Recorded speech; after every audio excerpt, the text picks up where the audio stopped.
પર સીધા આરોપો થઈ રહ્યા છે। કોંગ્રેસ નેતા મનીષભાઈ દોશી દ્વારા પણ કહેવામાં આવી રહ્યું છે કે જે પ્રકારે હાર્દિક કોંગ્રેસ તરફથી પ્રચાર કરી રહ્યો છે ત્યાં હાર્દિકની સભાઓને વેરવિખેર કરવાના પ્રયત્નો ભાજપ તરફથી થઈ રહ્યા છે। તો બીજી તરફ ભાજપ પણ સામે પ્રત્યાક્ષેપ કરી રહ્યું છે અને ભાજપનો જે જવાબ છે તેમનું કહેવું છે કે આ જનાક્રોશ છે અને આત્મચિંતનની કોંગ્રેસે જરૂર છે। આ બંને તસવીર જે આપ જોઈ રહ્યા છો, એક તરફ હાર્દિકની સભામાં જ્યાં હોબાળો મચ્યો હતો અને તે પહેલા ગઈકાલે જે જૂતું પડવાની ઘટના બની હતી તે પણ આપ બીજી તસવીરમાં જોઈ રહ્યા છો। તો આજની ઘટના જે વઢવાણના બલદાણા ખાતે સભાનું આયોજન કરવામાં આવ્યું હતું। સભા સ્થળ પર હાર્દિક સંબોધન કરી રહ્યો હતો અને તે જ દરમિયાન લોકોનું ટોળું ધસી આવ્યું હતું અને ત્યારબાદ હાર્દિક પર રોષ વ્યક્ત કરતા લાફાવાડી કરવામાં આવી હતી। જોકે ત્યાં ઉપસ્થિત સુરક્ષા વ્યવસ્થામાં ગોઠવાયેલી પોલીસે આ મામલાને શાંત પાડવાના તમામ પ્રયત્નો કર્યા હતા અને હાર્દિકને ત્યાંથી ખસેડવા માટે સુરક્ષિત રીતે બહાર કાઢવા માટેના પ્રયત્નો પણ હાથ ધરવામાં આવ્યા હતા। તો સ્થાનિક યુવાને લાફો માર્યો હોવાની જે ઘટનાની વિગતો છે તે સામે આવી રહી છે। તેના દ્રશ્યો પણ આપ જોઈ રહ્યા છો કે આખરે જે ઘટના બની હતી સુરેન્દ્રનગર ખાતે જ્યાં વઢવાણના બલદાણા ખાતે સભાનું આયોજન કરવામાં આવ્યું હતું અને સભામાં ઉપસ્થિત કેટલાક લોકોનું ટોળું તેમાંથી કેટલાક યુવાનો હતા અને આ લોકોનું ટોળું સીધું સ્ટેજ પર ધસી ગયું હતું જ્યાં હાર્દિક સંબોધન કરી રહ્યો હતો અને લાફા મારવા આ જે મારતો યુવક છે તે પણ જોઈ શકાય છે। તો આખરે આ ઘટનામાં હવે સીધા આરોપો લાગી રહ્યા છે ભાજપ પર। કોંગ્રેસનું કહેવું છે કે ભાજપના કેટલાક તત્વો ત્યાં ઉપસ્થિત હતા અને સભાને વેરવિખેર કરવા માટેના પ્રયત્નો કરવામાં આવ્યા છે। બીજી તરફ હેલિકોપ્ટર જે ખાસ કરીને આપવામાં આવ્યું હતું હાર્દિકને અને પ્રચાર જે કરી રહ્યો છે કોંગ્રેસનો તેના પર સીધા આરોપો લગાવવામાં આવી રહ્યા છે ભાજપ પર કે ભાજપથી સહન નથી થઈ રહ્યું। તો બીજી તરફ ભાજપનું કહેવું છે કે આ જન આક્રોશ છે, આત્મચિંતનની જરૂર છે કોંગ્રેસને।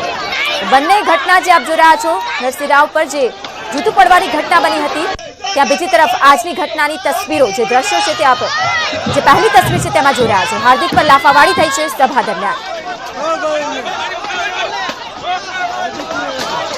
વધુવાર આપને જણાવી દઈએ જે ઘટના બની છે સુરેન્દ્રનગર ખાતે આ ઘટના બની। હાર્દિકની સભામાં હલ્લાબોલ થયો, હોબાળો મચ્યો, રોષે ભરાયેલા લોકો સીધા સ્ટેજ પર પહોંચી ગયા અને લાફાવાડી કરવા માંડ્યા હાર્દિક પર। દ્રશ્યોમાં સ્પષ્ટપણે જોઈ રહ્યા છો હાર્દિક પર લાફાવાડી થઈ હતી।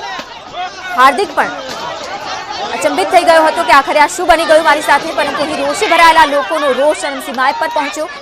પરંતુ બીજી તરફ કોંગ્રેસ તરફથી કહેવામાં આવી રહ્યું છે કે આ ભાજપનું ષડયંત્ર છે।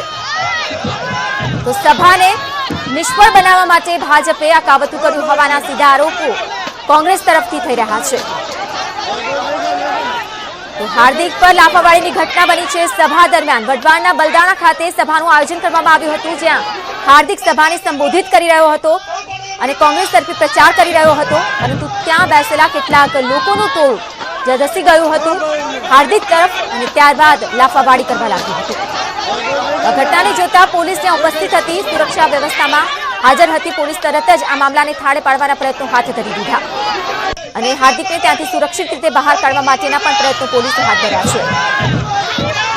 બંને તસવીરો આપ જોઈ રહ્યા છો, એક તરફ જ્યાં હાર્દિક પર લાફાવાડી થઈ ત્યાં બીજી તરફ નરસિંહરાવ પર જૂતા ફેંકવામાં આવ્યા। તો આખરે આ રોષ છે કે પછી રાજકીય કોઈ ષડયંત્ર તેને લઈને પણ કેટલાક સવાલો ઉઠી રહ્યા છે।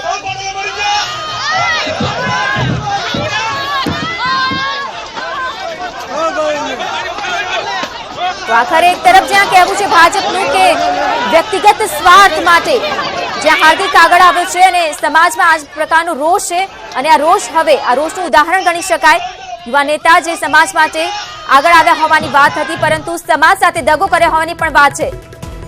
તો હાલમાં એક મહત્વપૂર્ણ સમાચાર મળી રહ્યા છે કે જે યુવાને હુમલો કર્યો હતો હાર્દિક પર તે યુવાન અમદાવાદનો હોવાની શક્યતા હાલમાં સમાચાર મળી રહ્યા છે, અપડેટ મળી રહ્યા છે આ ઘટનામાં કે જે યુવાને લાફો માર્યો હતો હાર્દિકને તે યુવાન અમદાવાદનો છે। લાફો મારનાર યુવક અમદાવાદનો હોવાની માહિતી સામે આવી રહી છે।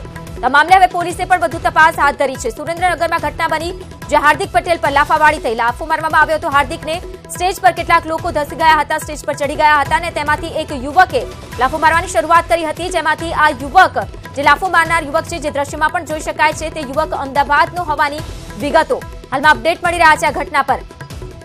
તો આખી ઘટના જે મોબાઈલમાં કેદ થઈ હતી અને હવે આ ઘટનાની જે તસવીરો છે આપ ટીવી સ્ક્રીન પર જોઈ રહ્યા છો સુરેન્દ્રનગર ખાતે જ્યાં સભાનું આયોજન કરવામાં આવ્યું હતું હાર્દિક પટેલ પર ત્યાં લાફો મારવામાં આવ્યો હતો, એક યુવકે લાફો માર્યો હતો। સીધી તસવીરો સીધા દ્રશ્યો આપ જોઈ રહ્યા છો અને હવે આ યુવક અમદાવાદનો હોવાની પણ વિગતો સામે આવી રહી છે।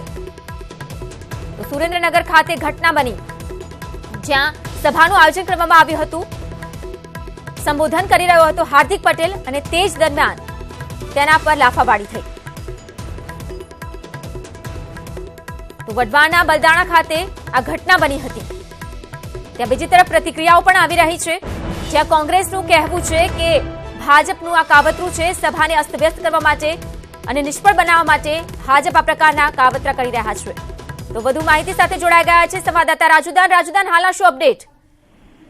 હજી કહી શકાય કે જે પ્રકારે હાર્દિક આવ્યો તેને લાફાવળી કરવામાં આવી છે અને એ બધું જોતા એવું લાગે છે કે આજે હાર્દિકની સામે આખું એક ઊભું કરવામાં આવેલું ષડયંત્ર હોય કે હાર્દિકની સભા સક્સેસ ન થાય તેના માટે આવો કોંગ્રેસનો આક્ષેપ છે. પણ કહી શકાય કે એક હાર્દિક સામે એક પ્રકારનો ગુજરાતમાં પણ જે અંદરો અંદર જે પાટીદારોનો વિરોધ છે તે થઈ રહ્યો છે અને હાલ કહી શકાય કે જે હાર્દિક પ્રયાસ કરી રહ્યો છે કોંગ્રેસમાંથી પોતાનો મેસેજ દેવા માટે. આ વસ્તુ ચોક્કસથી જોઈ શકાય છે કે સમાજમાં જ યુવા નેતાઓ પ્રત્યે જે રોષ છે, કારણ કે અલ્પેશ ઠાકોરમાં પણ જે પ્રકારનો રોષ સમાજે વ્યક્ત કર્યો છે, હવે હાર્દિકમાં પણ પાટીદારોનો જે રોષ છે તે સામે આવી રહ્યો છે, પરંતુ બીજી તરફ આક્ષેપો કરવામાં પણ આવી રહ્યા છે.